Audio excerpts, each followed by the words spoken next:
I've always had a weird relationship with homeless people because on the one hand, they didn't ask to be there. No one would ask to be there. And being treated like a second-class citizen when you're just as human as everyone else, to me, that doesn't sound fair. But on the other hand, it's like, nigga, can you get away from me? You've been following me this whole intro. Like, go home. Wait. So I've never really known how to conduct myself around homeless people. Like this one time, it was Christmas Day, and in South Africa that means about 2 to 3 houses actually had Christmas lights on them. And I got a message from one of my friends saying, yo, I'm with Quinn. You trying to go to the cafe? Shit. I'm done.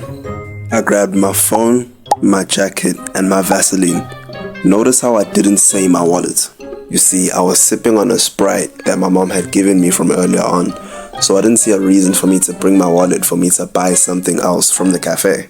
I end up getting picked up. We arrive at the gas station and my friends start buying some snacks. We sat down at one of the tables outside and we started chopping it up. We got Lay's, we got Pringles, we got biscuits. We had quite a bit of snacks until, how's it, gents? Obviously it's Christmas. If you could just please, I'm not asking you to give me money or anything like that.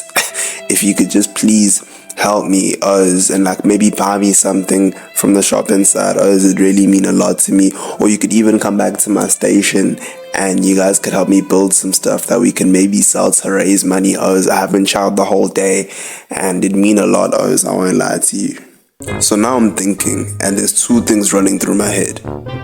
How are you white and homeless in South Africa? What steps led you to get to this point? You had a 30-year head start. And 2, even if I did have stuff to give this guy, I didn't bring my wallet. The only thing I had was that same Sprite that my mom gave me earlier on. This homeless guy is staring me down and I look over to my friends. 0 eye contact is made, bro. They are looking anywhere but at the situation at hand. The one says, sorry, I don't have any cash on me. And the other one says, shit, I don't even know. I can't even tell you that. The homeless guy turns his head to me and I don't know what to tell him. I'd offer you the Sprite, but it's nearly finished. It'd be kind of disrespectful if I gave you a, nearly finished Sprite. No, bro, it's fine. I'll just take the Sprite. He grabs the Sprite, shakes it, and realizes that there's less than half of a sip left. And he looked at me really, nigga? If you wanted me to throw it away, you could have just asked. He drank his Sprite and then walked away. But that story wasn't as bad because no physical contact was made. But in this next story, we went on holiday to the beautiful city of Cape Town. Me, my brother, my mother, and my father. Now, if you've been to Cape Town, you would know that it is an absolutely beautiful place.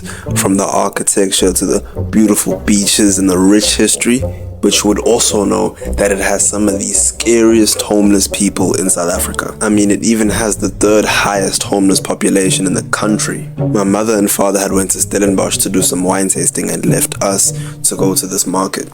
Now, the market wasn't bad and it wasn't even in a bad area. But there was this one homeless guy that kept harassing everyone.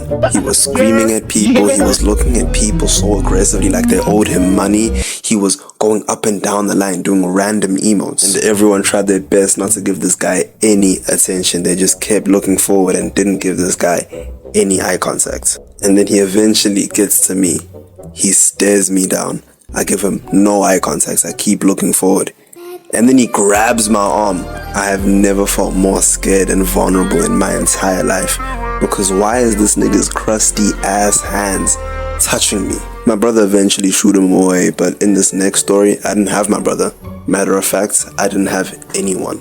So my mom had managed to force me to get a haircut and we're in the car on our way to the barber. And I just started crashing out because I was tired of getting my shit absolutely fucked by these Pakistanis. I would have to go through the most painful experience because they wouldn't comb out your hair before cutting. I'd have to sit through this most of the time. What do you want? Do you want mid blend, low blend, high blend? You've cut most of my hair. There's nothing to fade.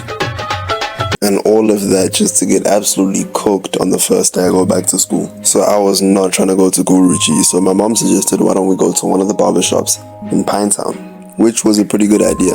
The haircuts that they give are pretty good quality and the process isn't even that sore. But what I didn't know is that if you don't know your way around this area, it can be a very dangerous place. We get there and one taper fade please, like this.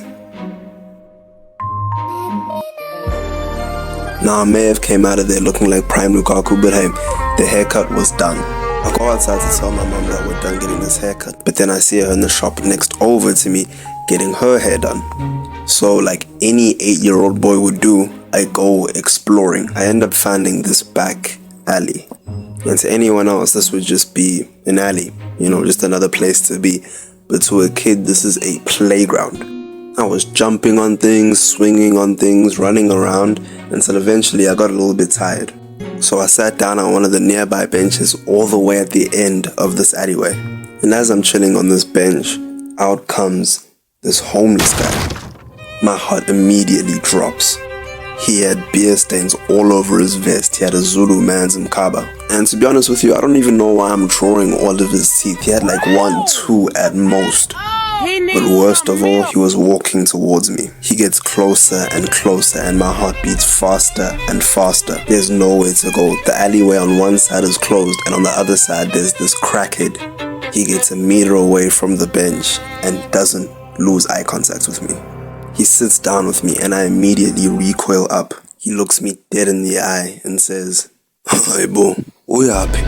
Oh nigga, the fuck? What you think this is?" Not me, I'm not taking this risk. I was gone, bro. You could not catch me if you tried. Now, he didn't touch me, and if I had stayed, there's even a possibility that he wouldn't have touched me, but that was not something I was trying to find out.